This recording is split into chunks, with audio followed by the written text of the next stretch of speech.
So my name is Shamik. I was in RSI 94, just a year after Pam. I am going to talk to you today about research that I've been doing much since then in nanotechnology. Where I am now, I lead the Nanosystems group at the MITRE Corporation, which if you heard Dr. James Elbow talk about earlier in his panel discussion. This is a group that he founded many years ago. He actually brought me to MITRE, hired me on, I think, as a fourth employee of his group, and I definitely credit his having a prior experience in mentoring RSI students or knowing what the program was about. And, I assume therefore hiring me. But since then, I've done a lot of interesting work in a bunch of different areas. This is just one that I wanted to talk to you about. I would say it's a principal thing that I've done in collaboration with Dr. Alan Logan and others that I'll mention in the talk. But first, just to tell you about what this is about. What is nanocomputing? What am I going to talk about today? So to be clear, I think the schedule says nanocomputing, the talk says nanocomputing at MITRE. I'm going to focus on mostly what we do in our company, but just to give you some context, computing and the stuff that is used to build computing is all about electronics technology. It's all about transistors and the devices that many of you have probably heard about Moore's Law, which is the semiconductor industry's term for the exponential growth that we've had over many, many years. It decreases in cost, improvements in performance, and things like that. So this is just a pictorial graph of some of the things that are going on there.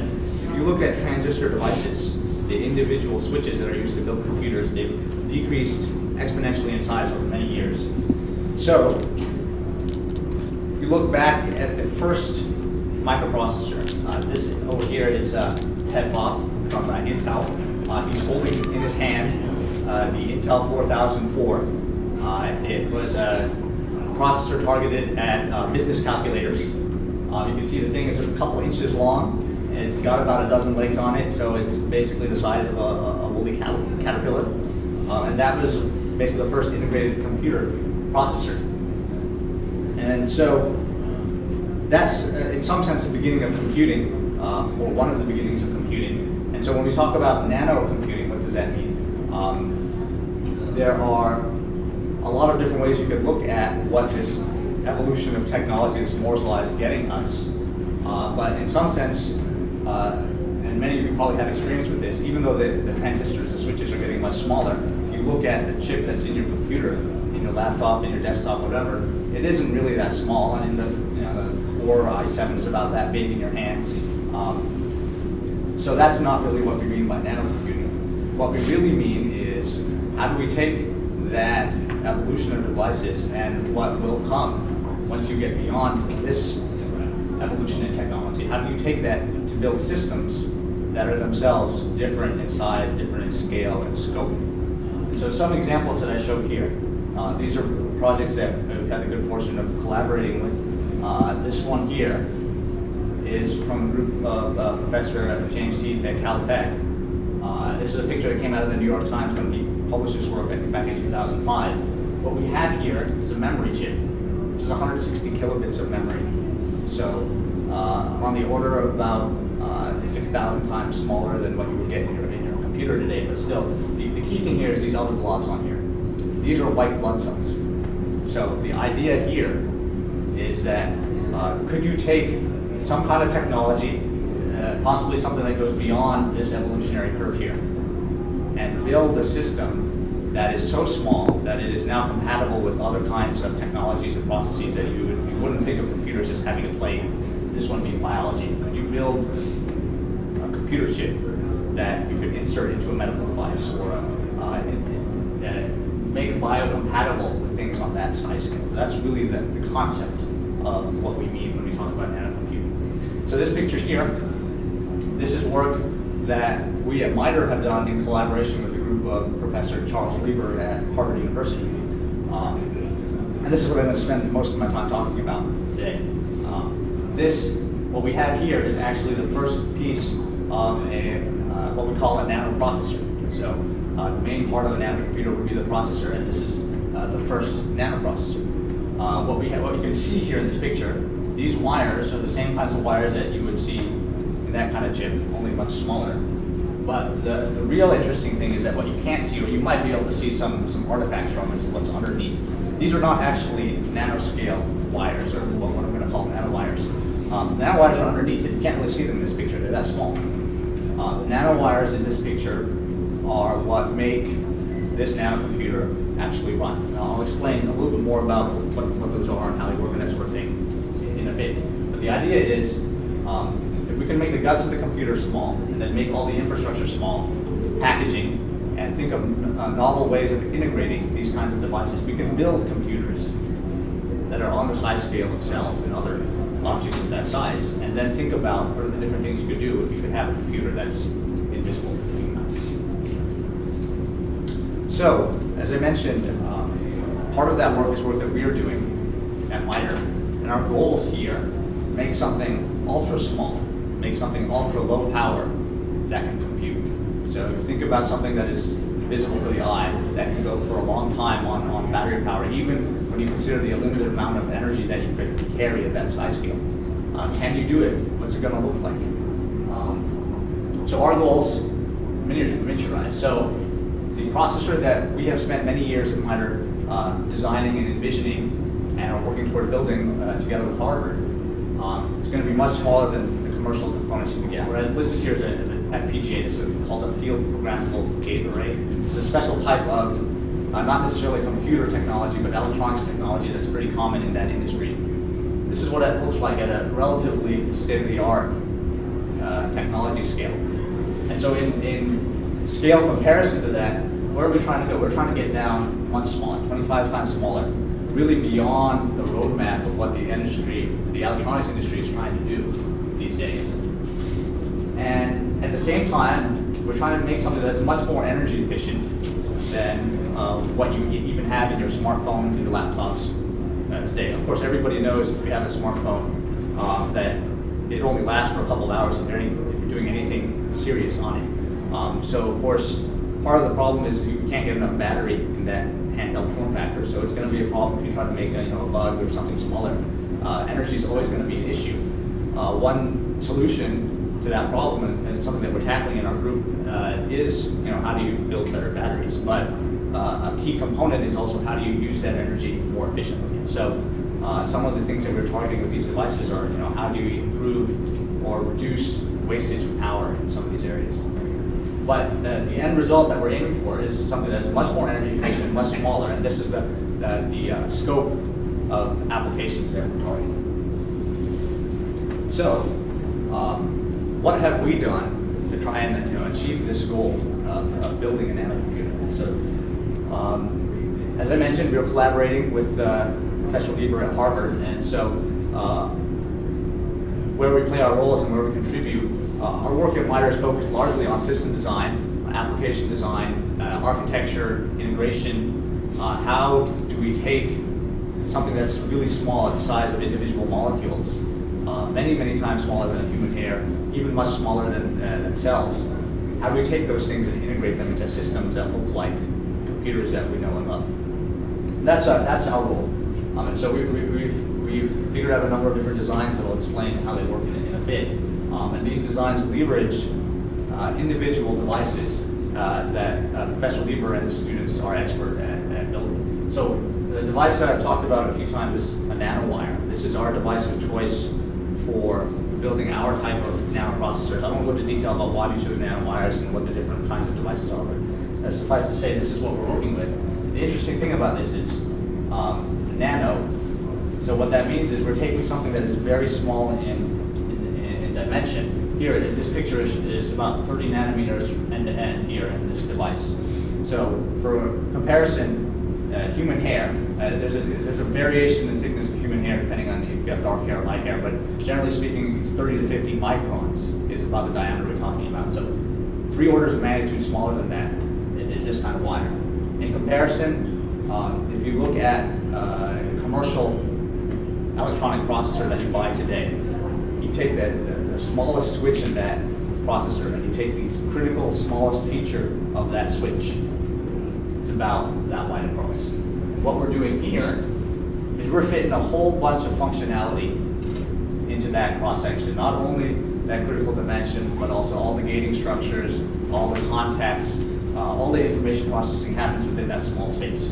On top of which we can integrate lots of these wires very closely together. And so a picture of that is shown here. This is done by an atomic force microscope in a lab down in MITRE. We're in McLean, Virginia, actually not far from the center, for those of you who have been there. But in our lab down there, we've taken this picture where you can see these very bright pink wires here. These are conventional wires that you would see in a conventional processor chip. Underneath, you can see some fuzz here, which is the microscope's resolution of the nanowires underneath that structure. Now, as some of you know, AFM it's called atomic. It means you can get very high resolution of objects if you want to. So I will show some AFM images later where we can actually see individual nanowires and their morphology and whatnot. But for this picture, I really just want to convey the thought that there's so many different layers and orders of magnitude built into this kind of structure in order to make this kind of thing a computer happen. Electrically, how does it work? If you've seen a transistor diagram, this is what we're looking at here, is conductance or equivalently current that the device passes through, and here's an applied voltage. So the idea is it's a switch. You apply one kind of voltage, you get low current, and you apply a different kind of voltage, you get a high current. And what's interesting is that you can actually get two different kinds of switches in this one device. Whereas if you wanted to do this with a conventional processor, sometimes you have to put switches down, and other times you put wires down. Here we get it all in one device. And that's another way that we can densify this kind of system and make it much smaller. So that's the device. This is a system. This, as I mentioned, this first piece of a nanoprocessor that we developed. We call it tiles because the idea, as you can see here, is to lay these arrays out like the tiles on a kitchen floor. So if you have one unit, you can replicate these units in this tile-like fashion to build larger and larger systems. So this is the first tile that we demonstrated here. We focused on this tile because this tile can actually compute.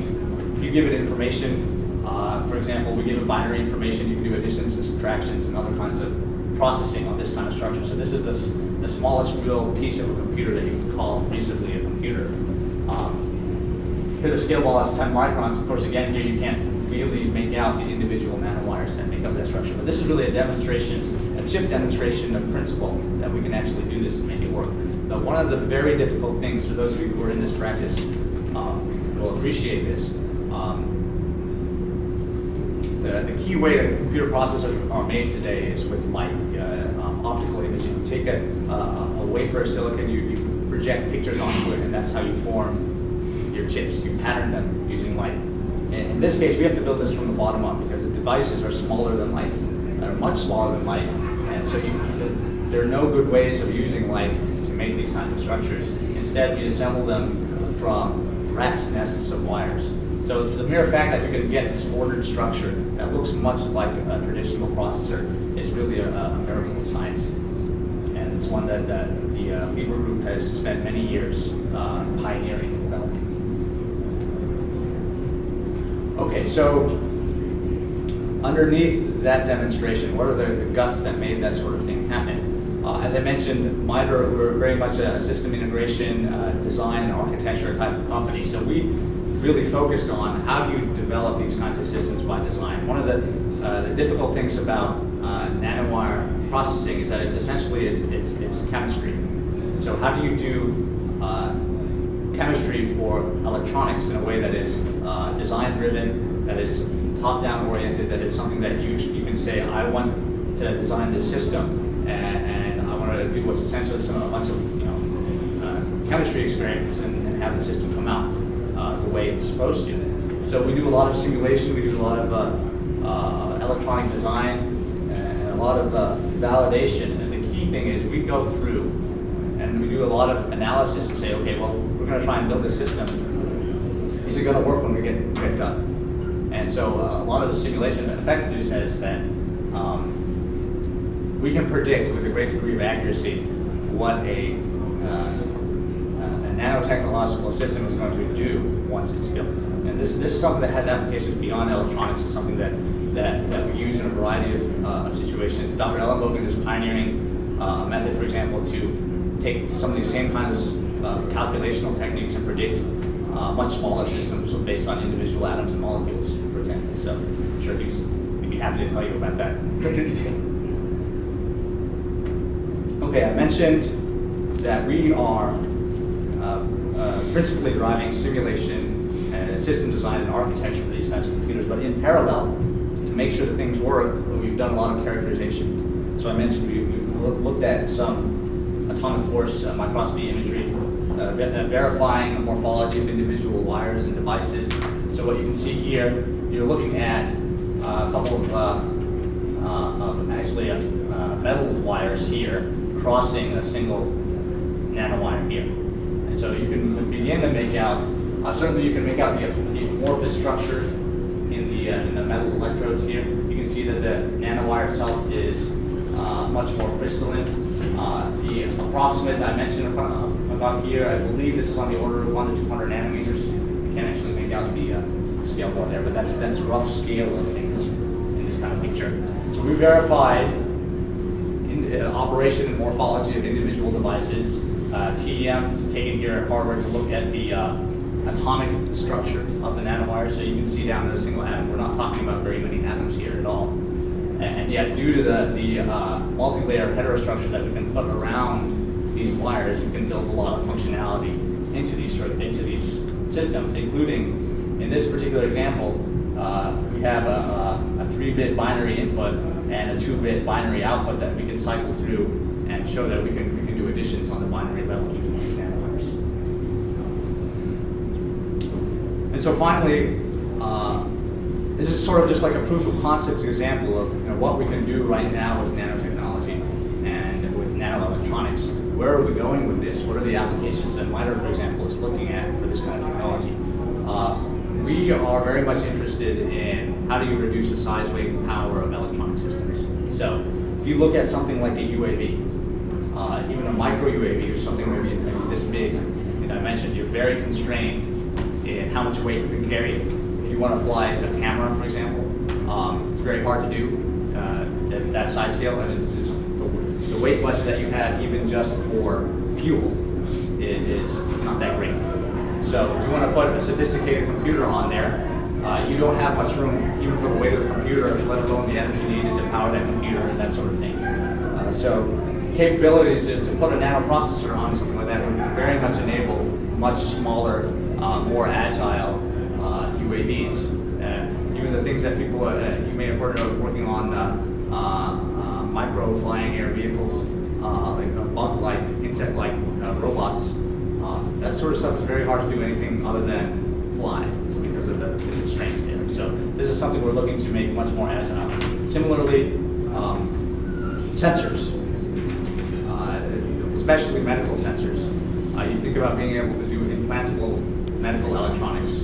One of the difficult things about silicon, aside from the fact that you don't want to really put silicon chips inside people without encapsulation, is that it's hard to make them small.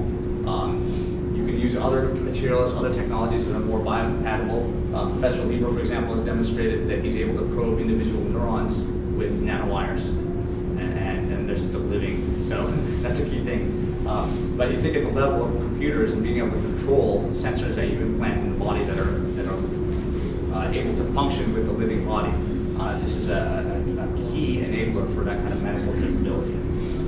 So there are a bunch of different kinds of capabilities, technologies, platforms, application spaces that we can enter into if you think about what you can do using nanotechnologies to make much smaller, more energy efficient processors. And this I hope is just a good sampling of the kinds of things we can think about. So with that, I want to acknowledge a few people. Of course, I mentioned Dr. Ellenbogen. He and I have been collaborating on this for a number of years.